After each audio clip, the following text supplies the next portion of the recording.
We're going to show you how to do basic truss rod adjustments and a bit more about relief. I'm going to explain what it's about.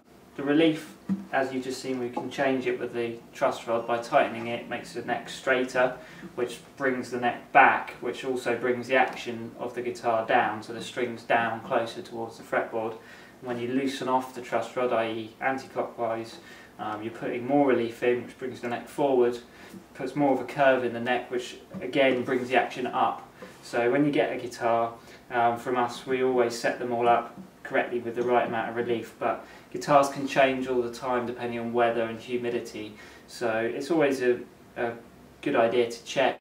Okay, so from this angle you can see down the neck, down the side of the neck, and you can see the action when I'm pushing the string down at the 12th, at the end of the fretboard there, and I'm also pushing down with my left hand on the first fret at the same time. If you push them both down together, you're getting the gap in the middle of the neck underneath the string. That's called relief, and that's what we can adjust with the truss rod. So we're going to do an adjustment on this to show you the differences. At the minute it's set about right.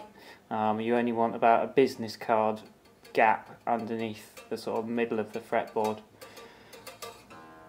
If you find your guitar and you get it out of your box and you tune it up and you're strumming it and you find it's rattling, and it's rattling all around lower down, it's most likely to be not enough relief, so you're going to want to probably add some relief by adjusting the truss rod. Likewise, if the action is quite high and you actually find it really hard to play the guitar, you probably want to take a bit of relief out, so you'll actually need to get the truss rod tool either in this end of the guitar or this end and tighten up the truss rod, i.e. turn it clockwise to actually bring the neck straighter, which again will help to bring the action down.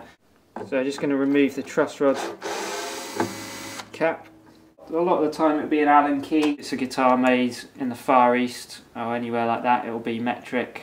American made guitars, imperial sized Allen keys. In the case of this Taylor, we actually need a special tool for it, truss rod tool. It's just like a hex wrench, and that just fits onto the nut on the truss rod quite easily, you can see there.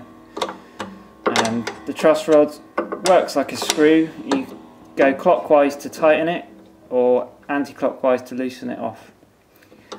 When you're loosening the truss rod off, what you're doing is you're actually putting more relief into the neck and allowing the neck to bend forward and creating more of a gap underneath the string. So I've just loosened this off a bit now. There's a lot more of a gap there now. And that's what we call forward bow, or too much relief in a sense. If you're a really heavy player, again, you'll probably need more relief. If you're a lighter player and you want your action lower, then you can have less relief.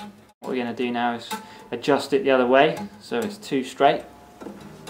Now you can see the neck's almost perfectly straight. That's now probably going to rattle a bit if we were to play it hard. You're going to find some fret buzz, because when the string moves, it moves in an elliptic manner. By loosening it off, so it's anti-clockwise to loosen, clockwise to tighten. That's not always the case, but 9 times out of 10 it will be. So now you can see we've got about a millimetre of play around the middle of the neck. So that's about set right for the right amount of relief. Thanks for watching. Come visit us at absolutemusic.co.uk.